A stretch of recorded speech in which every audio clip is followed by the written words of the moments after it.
Welcome to the Chicago Bears Podcast, a presentation of ESPN Chicago, Chicago's home for sports. Here's your host, Pat, the designer.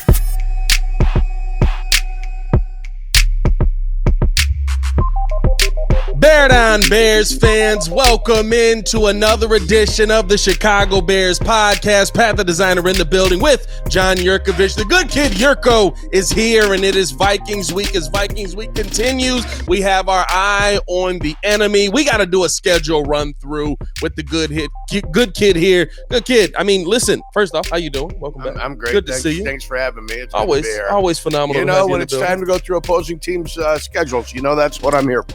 Listen, it's what I love.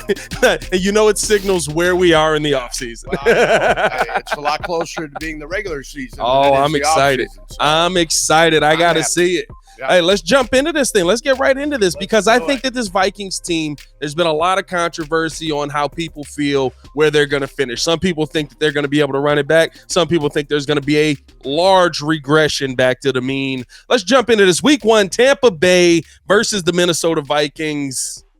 How you feeling about where the Vikings start this season? Let's do the Vikings, just a general kind of an overview before I start breaking it down for you. Let's do it. They've got the best quarterback in the conference. I mean, not in the conference, in the division. In the division, yeah. They do. By subtraction, they've got the best quarterback. They were 13-4 last year. They were 12-1 in one-score games, so there's a natural regression that's going to take place. Yep.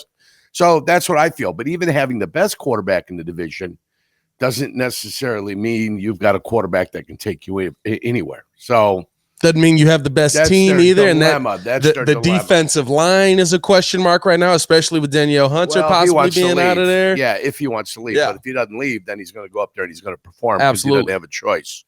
Especially if he wants to get paid down the line. Oh, well. All right, let's go. First game against Let's jump Tampa into at it. Home. Tampa Bay versus the Vikings. How you feeling about it? I got Tampa Bay losing this game. You got them losing that game. Not Minnesota, feeling good about the Bucs. Not feeling good about the Bucs at all. I think Minnesota wins this one at home. That defensive line still a little stout. Doesn't do enough to Kirk Cousins, huh? Yeah, not for me. Okay. No, sorry. Then they got to travel on a short week to go to Philadelphia. Yeah.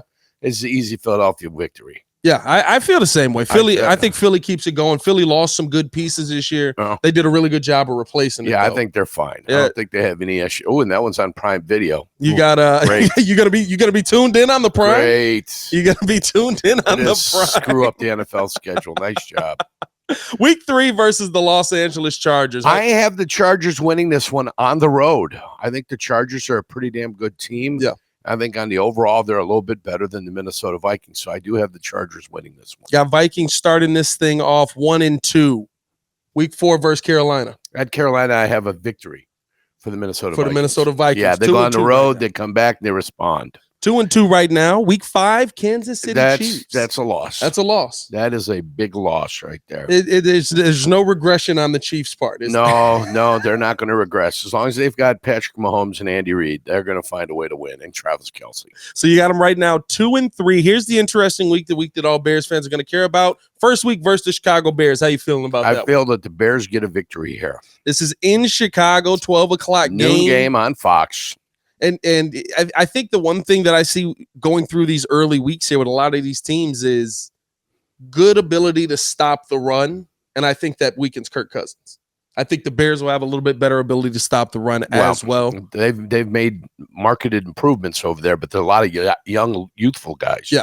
So right now, 2-4, right. You have the Vikings starting off the season. Not a great start to the season. Still in there, but not great. Yeah. San Francisco. Tough defensively. This game's going to be up and down, back and forth. Don't know quite what the quarterback situation is for the San Francisco 49ers. It'll play itself out during the preseason. Whether their quarterback's going to be healthy or not, we'll come to find out. Yeah. I have San Francisco still kind of tweaking this one and winning this one. So 3 losses in a row. Yeah. Yeah, 3 losses in a row. But now they start making hay. Well, 3 losses in a row. Right. We know that the Vikings are in a rebuild. Is this where the rumblings kind of start coming on? Hey, is it time we move on from some of these pieces we have here? Well, I don't know. Kansas City and San Francisco are still pretty legitimate playoff teams. The only one that's be upsetting would be the Chicago that loss. Right. But now they come back with victories against Green Bay and Atlanta. 2 wins in a row. 2 wins in a row on the road. Got you wondering and scratching your head. I've got them beating the New Orleans Saints. You're a believer in the Saints? Yeah. So that's 3 losses with 3 victories, and then they go to Denver and lose. Good defense in Denver. I like that. Right. I agree with that. They go that. to Denver and lose. Then Chicago, another victory on a Monday night. It's up in Minnesota, but that's not going to matter. So Victory for the Bears. The Bears win again. Yeah. You got the Bears sweeping the Vikings this year, sweeping the Vikings Woo! this year. Yes, I like to hear that. This is the year. So that was the one where I have a split on that. So I think that well, you can either take them to win or lose. You can't take them to tie. Yeah, I will not take them to tie. I refuse. And then we got the bye week. Then you got the bye week coming out of the bye. The bye week. Taking a loss into the bye. Fun. It was the bye week. Yeah. Right. Taking a loss into the bye, and then we got Vegas. Yeah, Las Vegas. Boy, I tell you, I got a lot of faith in Jimmy Garoppolo. That's going to be a 50-50 game. I think they win the Vegas game in Vegas. How much faith do you have in Josh McDaniels? Josh McDaniels. Well, it's not that I got faith in Josh McDaniels. McDaniels and I think Garoppolo work together in New England. In New England. So I think they've got a level of comfortability with each other. Yeah. So if he's alive at that point, I think it'll be tough. But Cincinnati the next week's a loss, so they're going to beat Vegas. They're going to go to Cincinnati. They're going to get crunched. Now look how to finish: Detroit, Green Bay. Green Bay, Detroit. So I got loss, win, loss. You got them getting swept in the division twice. Yeah, I got loss, win. Well, Detroit right now for me is the creme de la creme of the division. Right. On the come. I've been there. I know what it's like. When Jacksonville finally got to the top and won the division, they didn't let it go for an extended period of time. Right. So Detroit's on the come right now, and they've got a quarterback that's just good enough. You know what I'm saying? He's good enough to get you beat, but he's just good enough to keep you in the ball game. And they got St. Brown. They got Amon St. Brown. Amon-Ra St. Brown. Yep. They got the one that can play. Yeah. Right. They got the good St. Brown. They got the one that can play. You know, we got the one that can block. We got. They got the one that can play. Top blocker in the game out here. Yeah, so, that 50 cents get you a cup of coffee down the street. So, I believe that you have them finishing. I want to say 7-10 there, Yerk. That's about right. I believe you have them finishing about 7-10. Now, here's my thing. Question out to you. Didn't you have the Bears finishing with 9 wins this season? 3, 4, 5. And if that's the case, you would have the Bears finishing above the Minnesota Vikings this season, especially sweeping them in the division. Yep. That's exactly what I have. I got them sweeping the Bears sweeping Minnesota. I got them sweeping Green Bay because Green Bay doesn't know what the hell they are right now. They're trying to figure it out. They're going to find out whether they got a quarterback or not. I don't think they do. I got them sweeping, bookend. Bears at the beginning and the Bears Green Bay at the end. Yeah. Bears playing Green Bay at the end. Yeah. I've got them sweeping both, and that's what those were the winnable games. They're not going to beat Kansas City in Kansas City. Right. Okay.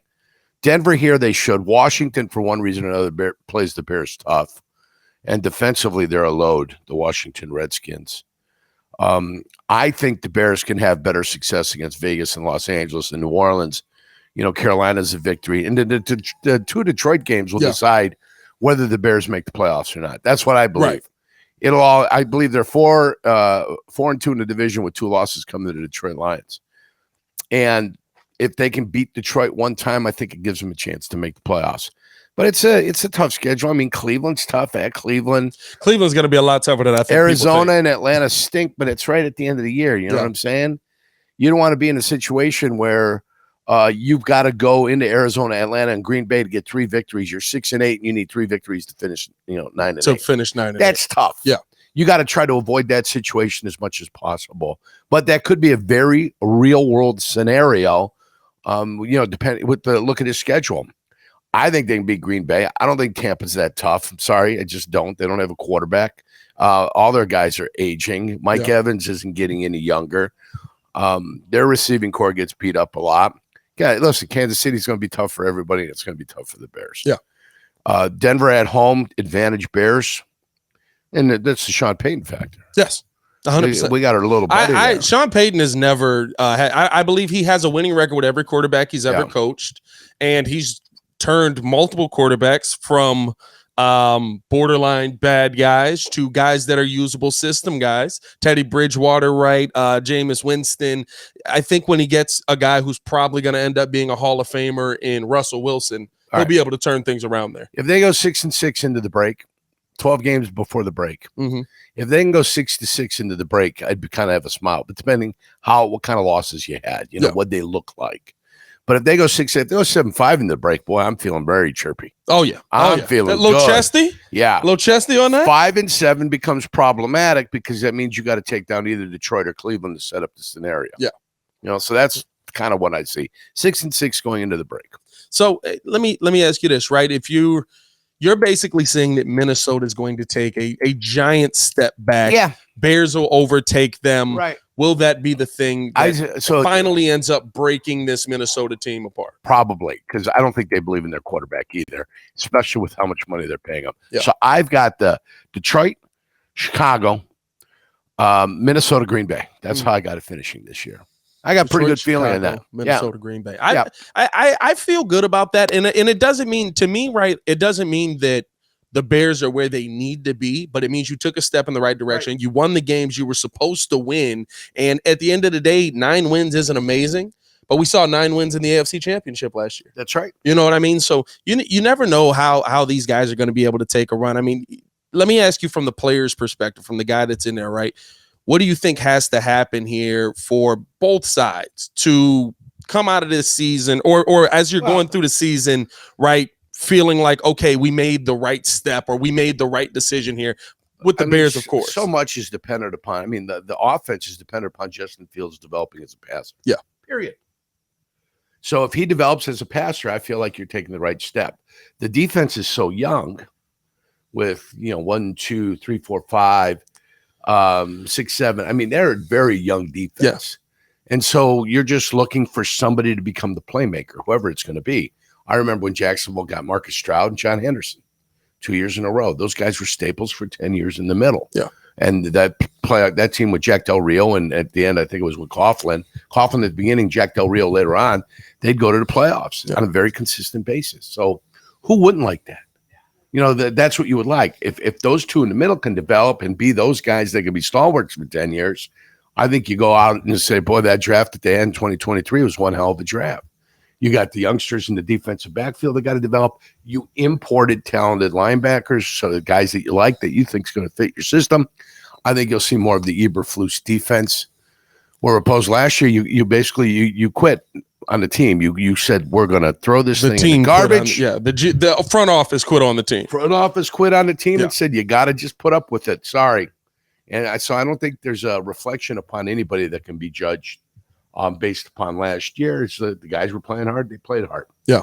You did what you did with your quarterback because you had to, because at times you couldn't protect him. At times you held the ball too long. At times he wasn't quite developing at the rate you needed, but he was a dynamic quarterback because what he did with his legs, and he was an effective quarterback, and his ability to run opened up the passing game for him because they had to account for that.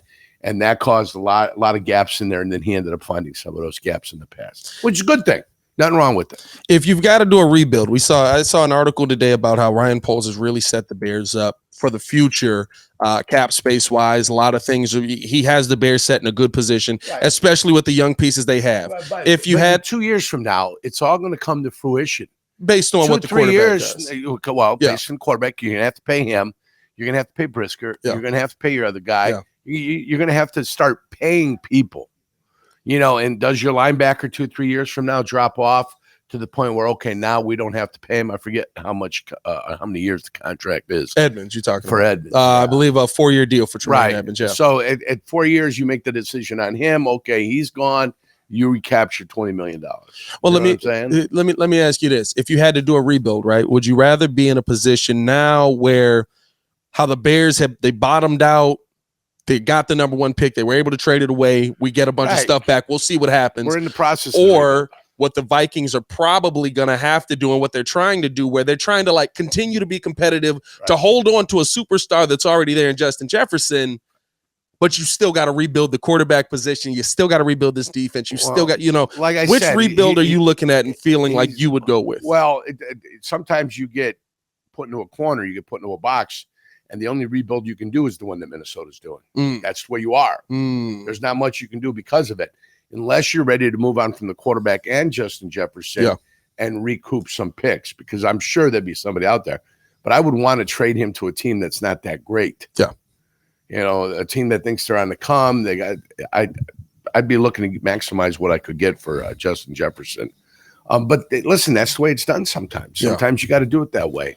You'd prefer to do it the way you want, but sometimes you got to do it left-handed, and you can still pull it off. Why has Kansas City been so good for so long?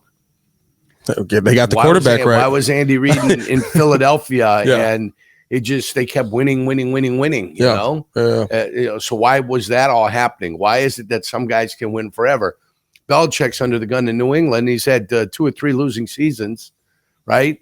Or 2 or 3 seasons they haven't made the playoffs. Right? Yeah. And he's coming under question. When you don't win, hey, what's wrong? Yeah. Well, you've got to be the problem, right? Did it pass you by? Has the game changed too much for you? I think Belichick tried to get cute with the DC as an OC last season. Sure. But I look at the rebuild situations that both teams are in, and I don't know what the better scenario is, right? Because for me, right now, all it seems like the Vikings are trying to do is put a team together to keep Justin Jefferson. But you'll find out in 4 years. Yeah. I mean, that's which one's going to be better. Yeah. Well, whoever's better in 4 years from now, then that's the team that did it. You know, that team did it better than the other team did. Yeah. Not that one way or the other way was right, but the decisions that they made on who to keep, who not to keep, who to bring on board, how much to pay them, they made those decisions better. I think it's easier to get better the way the Bears are doing it. I think it's more difficult doing it the other way. That doesn't mean the other way doesn't work or it can't work. Yeah. It can work just fine, but you've got to be right in the decisions that you make. So, do they have enough to maybe try and just jumpstart something where you try Minnesota, where you try and you got the receiver, and maybe we just go out and try and buy a quarterback out here, one that goes on the market. But you're going to get a Garoppolo type of quarterback. That's you're going to get. Garoppolo's a good quarterback. He wins games. Yeah, right. He can do that for you. He also holds the ball a lot. He loves to go down the middle of the field, and sometimes he throws that interception at the wrong spot. So, I mean, I love Garoppolo. I love him as a quarterback. Yeah. I wouldn't mind having Garoppolo as a quarterback. If I had to settle, I couldn't have the superstars because they're all tied up. Yeah. Give me a quarterback that's free agent, I'll take Garoppolo. I've got no problem playing with Jimmy G. So I think, that's positive. You could win with a quarterback like Jimmy Garoppolo. So I don't know what Minnesota's going to do or how they're going to do it. But the quarterback's the most important position. So if you're going to move on from that quarterback, you better have a quarterback already in place or a plan to get a quarterback before you say goodbye to him. Let us know how you guys are feeling in the comments, man. Let us know down below. What do you think the Vikings and Bears will finish at? I've got the Bears finishing 9-8, so I'm right there with you. I've got the Bears above the Vikings. I do have the Vikings finishing 9-8 as well, but I have the Bears winning out in the matchup overall. Like I said, we got a late bye for the Bears. Yeah. Late bye. So let's see where we're at after 12 weeks. They've at least got to be 6-6 for them to get to where they need to be this year.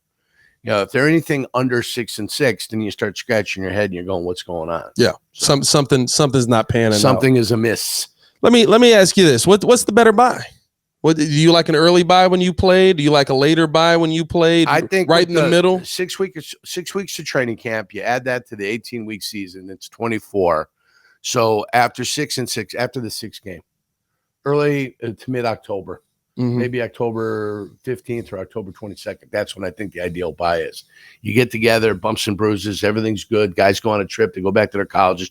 You all come back in, and now you're making the run for the end of it's 11-week run to try to go ahead and get this thing done. You just get to keep rolling.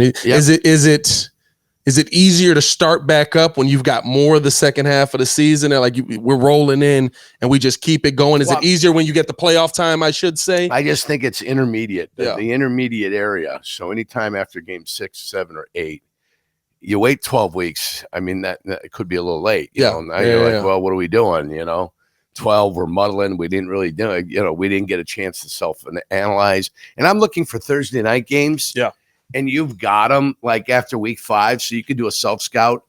October 5th, you're done with that game. You got 10 days to your next game. Yeah. You can go ahead and do a self-scout if you want after the first 5, 6 games.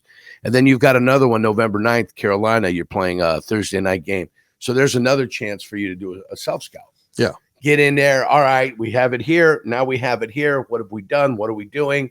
Let's take a look. Do we have tendencies? What are we doing on 3rd and longs? Are we becoming too predictable? What's our formations, down and distance? What are we doing? So you go do that self-scout. You provide yourself a little bit of analysis, and then you kind of got to counter what you do sometimes, just so you can't become so predictable. Yeah. So there's 2 chances in the schedule where you can go ahead and do that. So we'll see if they do it and they take advantage. You got them both before the bye week too. So you get Thursday night game week 10 versus Carolina, Thursday night game week 5 versus the Commanders. I like the breakup in the Bears schedule this year. As far as, it's not Monday at noon all the time. Yeah. I mean, Sunday at noon. Sunday at noon, 10 straight weeks at the end of the year, and they lost all 10 games. It's just a nightmare. Peggy and I were here. You were doing the post-game show, right? At 3 o'clock, we're like, what the living? Jeez, not again. They found another way to lose.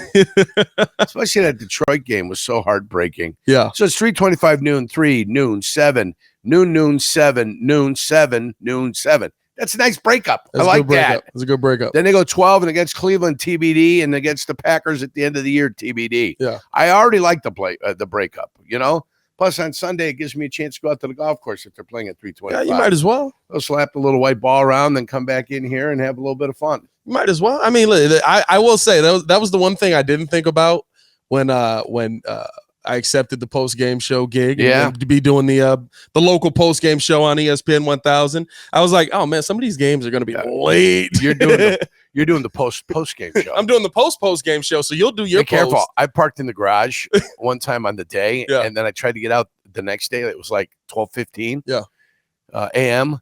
And they're like, well, no, you never registered. I go, yeah, I did. I registered. I registered 6 hours ago. I go, now it's after midnight, and it's saying I didn't come in today because I came in yesterday. We're 15 minutes into the new day. So I had to chew the girl out and say, come on, get me out of here. I was going to say, did you have to walk around, scan back in, and then scan out again? It's on the phone now. Everything's on the phone. I just couldn't believe it. I said, you got to let me out of here. I want to go home. Hey. I'm tired. And that's if I ever work in the morning, like I work 7-10 shift. Yeah. If I'm getting out of here at midnight, I'm bringing the old pillow out. Yeah. In a blanket. During the shift? Sleeping right in the office. No. Sleeping right in the office. Oh, you're bringing it here. Yeah. You're sleeping overnight. So you'll have the post-game show, which means you're going to be getting on 12:15 to 2 o'clock in the morning. Oh, yeah. Hey, this is the dream I live, man. Yeah, the pre-show. I forget when the pre-show is on. My heavens. Hey, the 28, man. I got to use it while I can. Well, that's it. That's the predictions. I love it, man. I love it. I think you got the Bears in some good places. Before we get out of here, what's your favorite time playing up against Minnesota?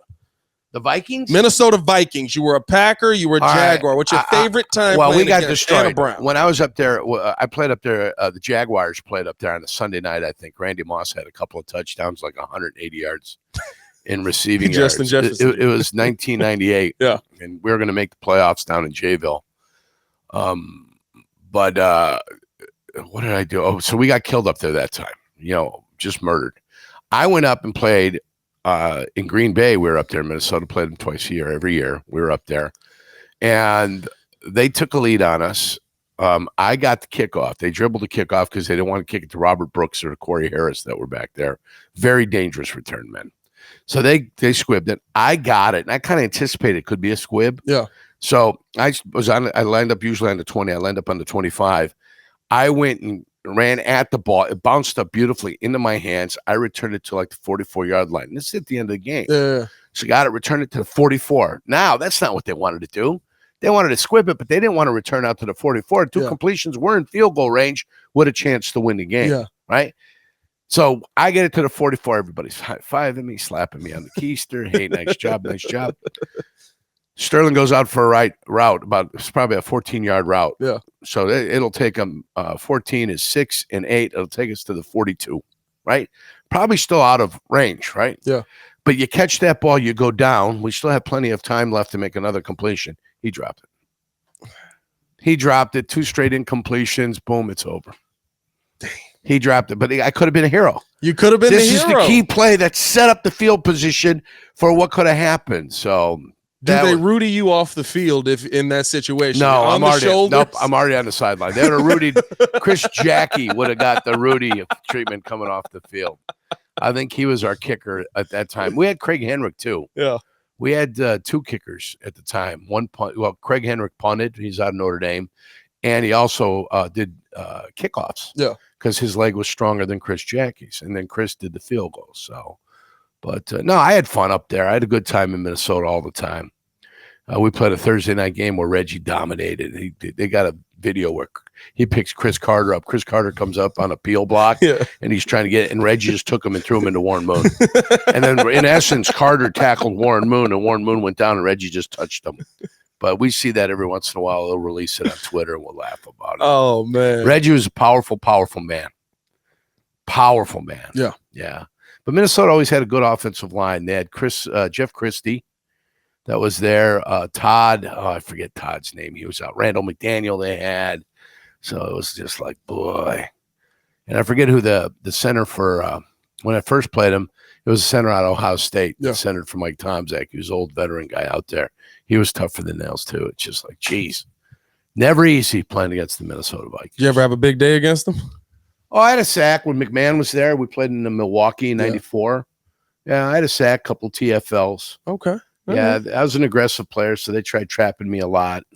And sometimes they did. Sometimes they did. Sometimes they didn't.